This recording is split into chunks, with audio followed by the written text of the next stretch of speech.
This week on Carlie's Couch, we discuss healthy ways to release anger. Welcome to Carlie's Couch. My name is Lextopia. CC Fierce / Carlie Carpio coming in strong.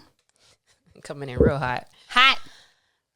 I'm excited for this sun, y'all. It feels great outside. Outside of a little bit like gray in the mornings, it's starting to come out. It's been interesting. I'm not mad at the grayness as long as it's not like super rainy. So that's cool with me.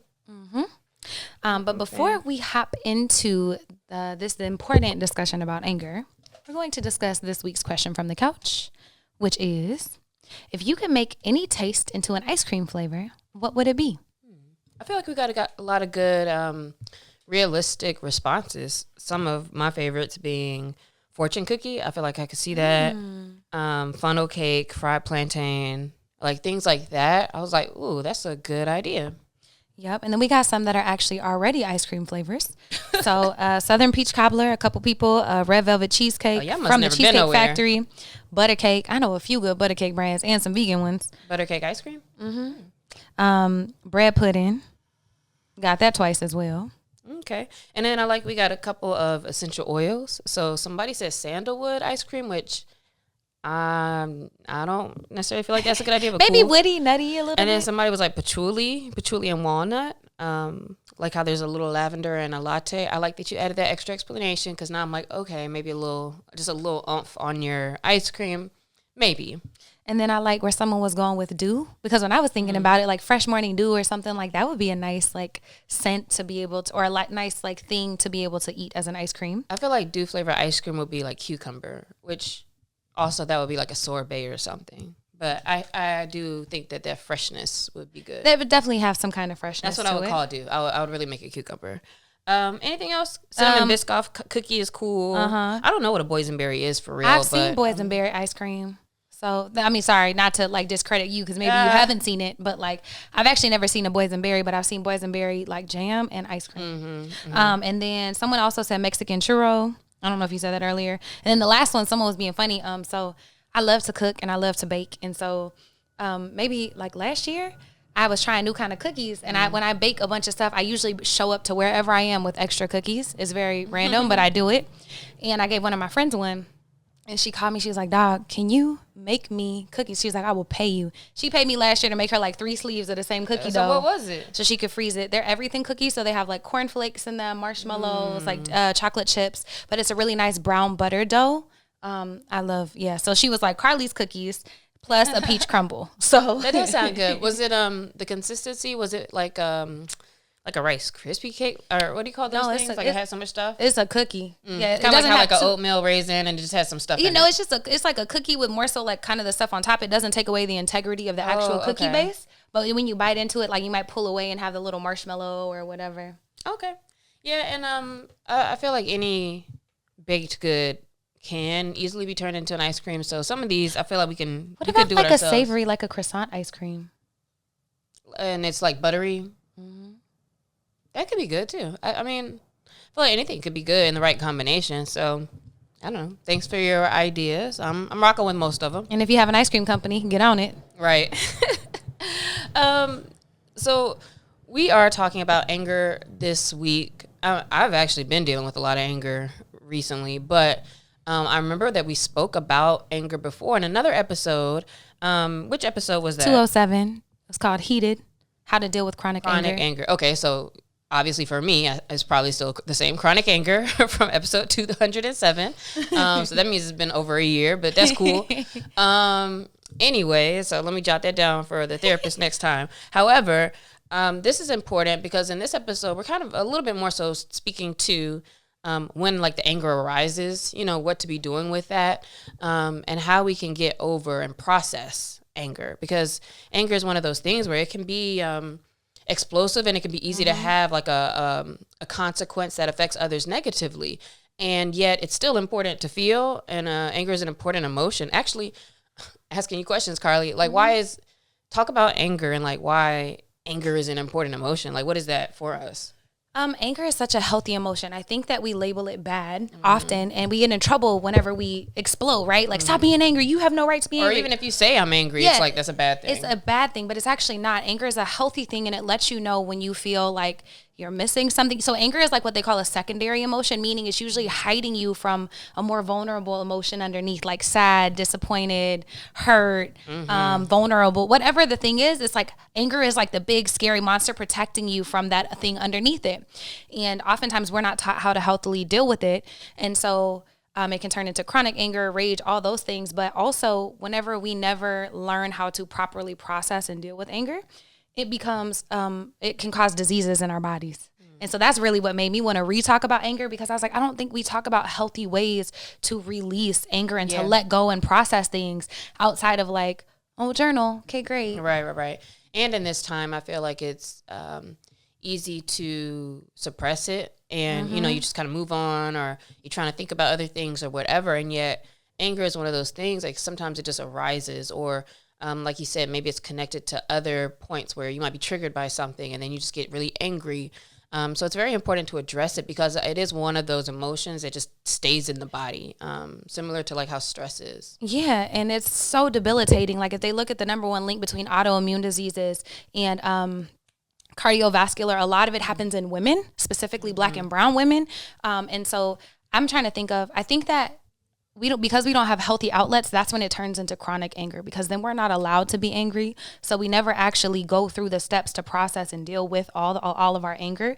And then it becomes like internal. So it might be sometimes in the form of a really negative voice, like to yourself. It could be if you're like fight, flight, or freeze, but you're not necessarily outward. You could be really angry and raging inside. And I think about myself, and I was laughing because I wasn't going to talk about this, but because I didn't even think about it till last night. My line sister sent me a meme, and it was like a little Delta meme, and it was like, "Little Miss Nuck if you buck."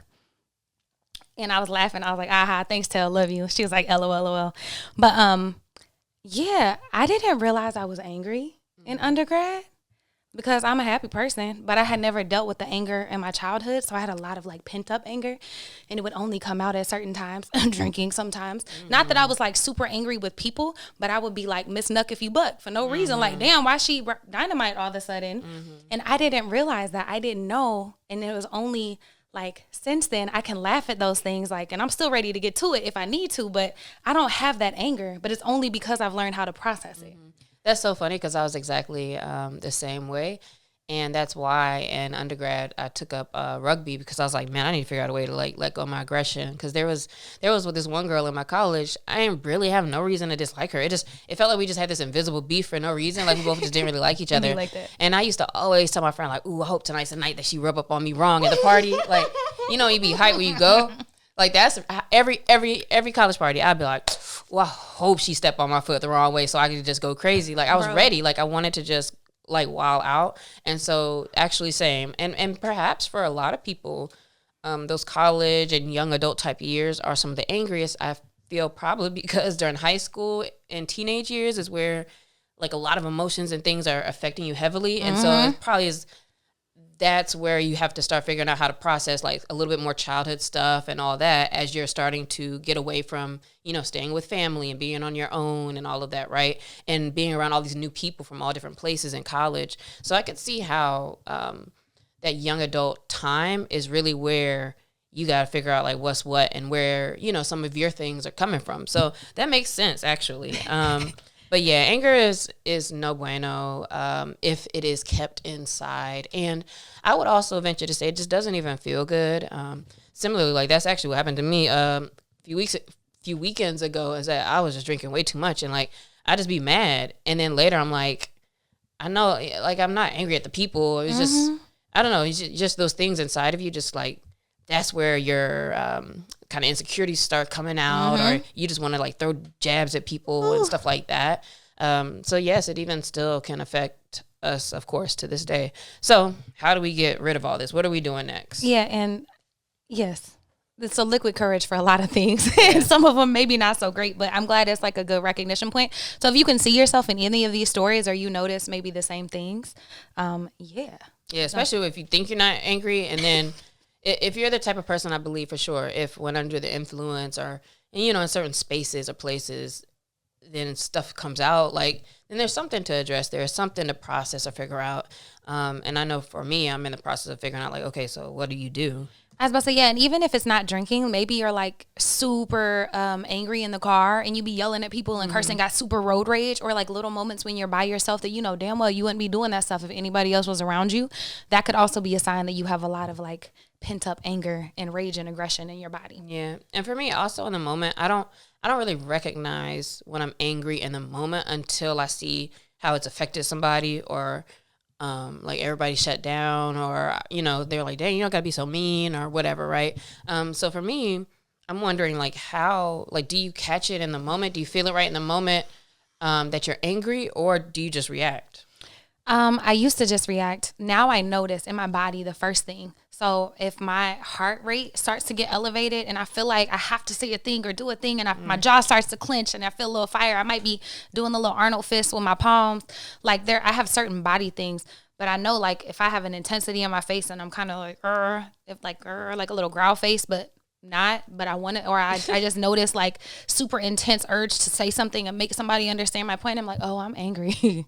And are you good at then stopping right there? Most of the time. I'm human, so like we still out here working, but most of the time, or I'll be like, hey, I can't have this conversation right now. Let me come back to it. Or I just like take a breath before I say a thing to really hurt somebody's feelings. Because I also used to be very sharp with words and could really hurt people's feelings. But yeah, now I'm able to take a pause, if anything, is the best thing. But I notice because my body starts to react. Mm-hmm.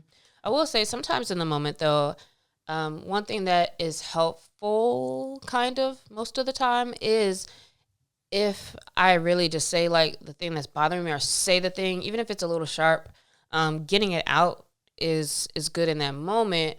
And for me, even though sometimes that still can be a little too late, I can still be like, oh, like, you know what? I'm angry. And then you kind of can go into the, give me a second. But I don't know if that's still the best thing to do, is just to completely release it in that moment. If you could take that pause first, then I would say that comes before all the other things. But what are some other things then that you can do in the moment? Like if you feel angry, you like kind of realize like, all right, I'm angry. Now what do we do?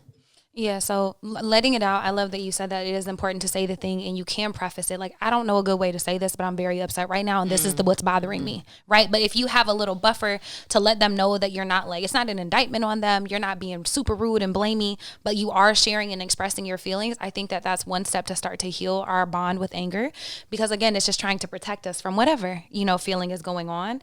The last time we talked about it, we talked about the last time we talked about anger on an episode, we were talking about healthier outlets like screaming in the car, screaming in pillows, going to a martial arts or a HIIT class, lifting weights. See, I exercise, I run. Like when I know I got a funky ass attitude for no reason, like if I'm just irritated or irritable or frustrated, angry, I'm gonna go try to work out first. And it almost always works, but sometimes it doesn't. And then you got to figure out other stuff. Like one time I went to hot yoga and I was pissed off, and I was even more mad after. I was mad through a whole 90-minute class. More mindfulness-y type stuff when you're mad is actually like it just brews a little bit more. And I noticed for me, like I know that being active would be probably like helpful for my brain in the moment, and yet I tend to, if I'm angry or feel some kind of way, I do tend to just like sulk in, and like I'm just gonna think about it or not actually do a thing. But I have like yelled at people, not yelled like at them, but I'll make like noises, like a scream. Yeah, I'll go like, ah, and like walk away, which is helpful, but that still looks all, mean to people. And I do think that one of the things I noticed that I will do that probably is more of a defense mechanism when I'm angry is I'll laugh. Like, sometimes people you laugh are like, like ain't shit funny, but like you just be laughing like when something, you might feel any kind of way, actually some of the emotions that are uncomfortable. And I've also had bad experiences where that wasn't good either, because now it's like, all right, like I'm belittling whatever the situation is or whatever, right? But I would say that sometimes like laughing is like all right, you gotta do a little, and then you gotta like just walk away a little bit. Yeah, this is crazy right now. Like you really trying it right now. All right, I'm gonna do a little quick. Come back in. And so maybe sometimes like you just got to play that off, and then go do your countdown from 10.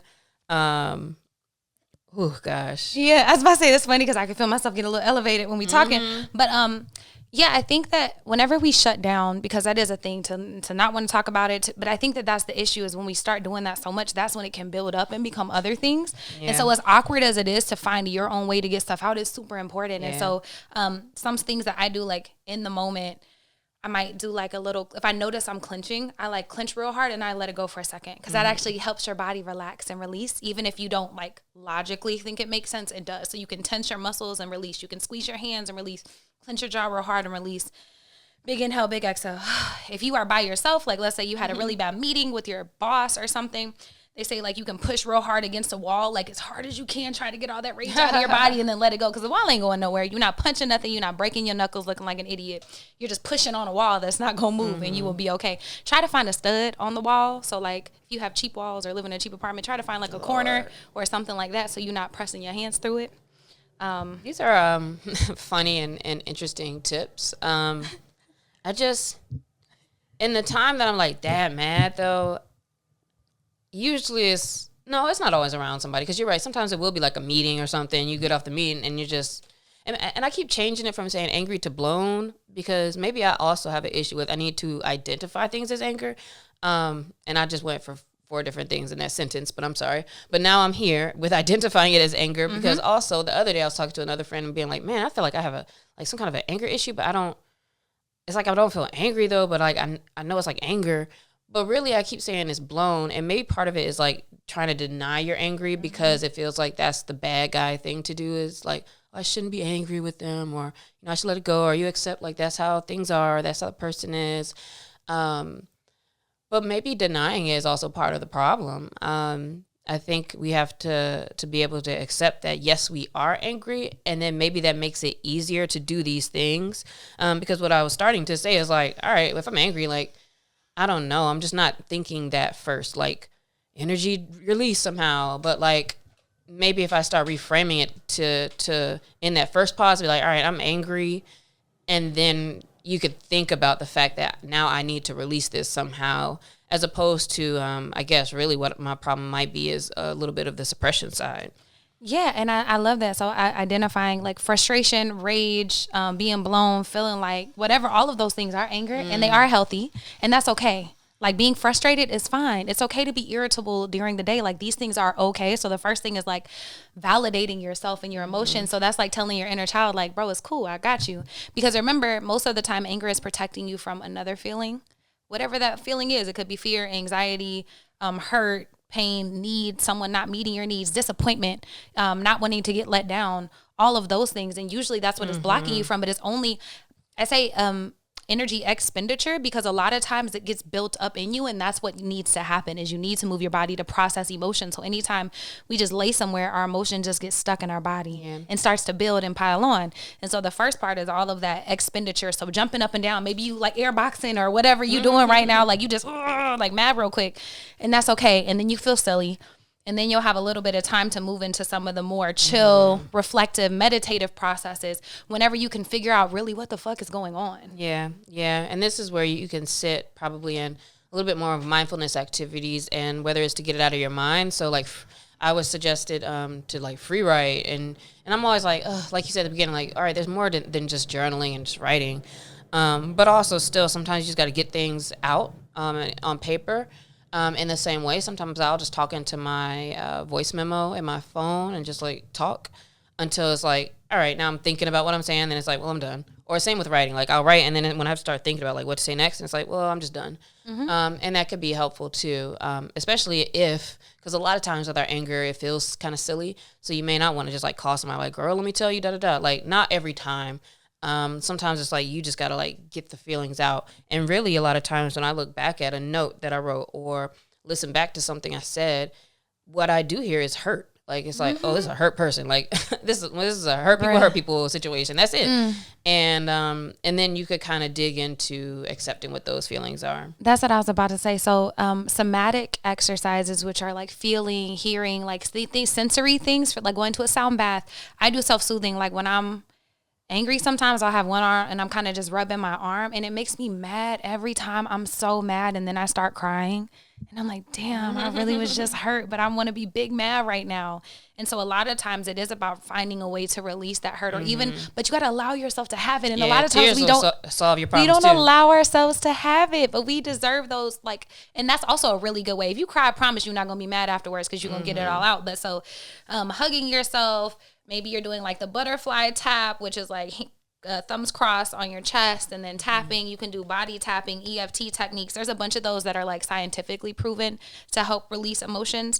You talked about journaling. We talk about breath work all the time. As long as your exhales are longer than your inhales, that is really good. Yeah. Basically, like the fight or flight, you're telling yourself that you're not in fight or flight, that you are okay, that you're safe. And that is a good reminder for your body, because sometimes, like you said before, it's the body that will tell you that you feel some kind of way, even if you're trying to like fight it mentally. So still, I say for sure, if you're very in tune with your body, then you can listen to that first. There was something else that you found that was very interesting about certain foods and things to eat, which I never had heard of that. Tell us more about like your diet and how that can affect. Yeah. So in Ayurveda, they have different body types. And so it's Vata, Pitta, and Kapha. And so you're supposed to eat according to your body type, which is kind of similar to like the endomorph, ectomorph, mesomorph. It's just how your body digests food. If you should eat more cold things or more hot things. But if you notice that you find yourself being angry a lot of the time and you are doing work, but you're also eating a bunch of hot foods, a bunch of spicy foods, a bunch of sour foods, those are also considered hot in your system, which can be an overload in hot energy in your body, which can make you more irritable. Which is really interesting too. And so this is Ayurveda, Ayurveda, is an ancient Indian science about how to eat and take care of your body. Yoga is actually like a sister science to that. And so yoga's for your mind, Ayurveda is actually for your body. And it's just a way to better eat and take care of yourself. So even thinking about the things that you're intaking, if you notice that you are angry and you're drinking a lot or doing a lot of drugs and stuff like that, you should probably chill out on that until you figure out and heal what's going on. I'm not saying you can't do those things, but until you heal, it becomes a lot easier whenever you don't have all the extra stuff in your system. And then I wonder if it really would make you feel better to like have a cold drink or like get an ice cream or something like that. I wonder if that is a big mood changer when you're angry with the cool stuff. I am most irritable when I'm hot in general, but I've always noticed like the little like spa waters type of things always feel very refreshing to me. And even if it's just like a moment of reprieve from whatever's going on, it does help, at least for me. And I do not keep an Ayurvedic diet, but you should definitely look into it if that's something that you're really like working into. But it just is a reminder that everything in our environment, what we're eating, what we're hearing, what we're watching, where we're putting ourselves, all this energy surrounding us does affect our emotions big time. Yeah. And all of that affects like your ability to process those emotions efficiently, and to be more clear-minded when you do. Because I definitely noticed that my health is very much connected to the way that I deal with all of those things as well. And so again, it's a matter of really kind of knowing yourself and paying attention to how your eating habits and, like she said, drinking and drugs or whatever, right? Sleep, all of those things can make us more of a ground for being more irritable more quickly or reacting more quickly or being less able to take the pause we need to take, right? And so I think, of course, that having that foundation and knowing yourself and paying attention to how things allow you to process and do differently is something worth looking into. Anything else that we could think about? Yeah. So whenever I did my yoga teacher training, one thing we did is we wrote down like things that we wanted to let go of and then we burned them. And so I think that destroying a physical representation of whatever the thing is you're angry at or the hurt or the thing you're processing can sometimes be helpful. So maybe burning it safely in like a little metal bowl or something, or ripping something up and throwing it away, crumbling it up and like chunking against the floor. I was teaching at this event in Inglewood a few weeks ago, and one of the moms was sharing one of her ways that she processes anger. She said she'll go to Dollar Tree. This isn't necessarily sustainable, but it's her way to process. She'll go to Dollar Tree and buy a bunch of like dollar glass things and go home and tear them hoes apart. Too. Yeah, she's like, they're $1. Go home, or $2.15 now, whatever. But go home and break them. Definitely break easily. Yeah, pow, pow, pow. And or like go to one of those rage rooms, which is probably more expensive than the Dollar Tree version. And just like actually break a thing or do that. And it like feels good and very cathartic to her. I can imagine. I don't think of like broken things to get out of a rage. But I have been to I think it was like a New Year's party one time where a girlfriend had a bunch of women over, and we wrote things down on the paper, and then we burned it. And it was so funny because I remember I had something in my story from it, and one of the a guy I used to talk to in the past, he's like, man, my name better not be on one of those, bitch. And I was dying laughing, but that's how we joke. He's like, man, my name better not have been on one of them, and I was like, man, people be knowing they be trash. But anyway, that's just a random ass funny story. But I feel like I didn't feel any different about burning it, and yet also like, you know, there's something to just the feelings of an action to match, you know, whatever that intentionality is. So, the last one I would say is don't break your stuff, because there's a very like intense urge to throw things. Like when you get mad, maybe your phone or something. Don't do that, because you just got to pay for it and fix it afterwards. But 100% don't put your hands on people either. Absolutely not. That's obviously going to get you I caught thought that up. was a given. Please don't do that. Yeah. But I've definitely punched pillows before. I've been mad, like, oh, doom, doom, doom, doom, doom, and, oh yeah. So whatever you got to go Super Saiyan, as long as it's not a person or any of your own things that you have to replace. Absolutely. So definitely like keep all these things in mind. Understand that anger is something that we all feel, and yet it is something that you have to process. Otherwise, it's going to build and build. It may turn into chronic anger. So if you are somebody you feel like, man, I'm always just a little on the edge or irritable, that may be something you want to break down. And if you feel like you have a good method or way of dealing with anger as it comes up, and that, you know, this is not really a big issue for you, then congratulations. And let us know. Share some tips. Yeah, share some tips and let us know, you know, some things that you might do when you're angry. So a lot of these things that we shared, like, are things that, you know, you do when you're by yourself or whenever you have more time or all that. Like, what are some things we can do, like when you're in a space when you can't leave? Like if you're in the middle of a meeting or in the middle of an argument and you notice that you like start to get blown or your anger starts to pop up or you get triggered by something, like what are some of those things that you can do like in the moment? I would just say that's where you hold on to it. You repress it, you hold on to it. And when that meeting is over, then you still need to go through the things we've talked about before you reach out to the person or reach out to somebody, and then address things. So I think that a lot of times if you're feeling something around a lot of folks, the best thing to do is like just to chill and like just be hot and chill to yourself for a second.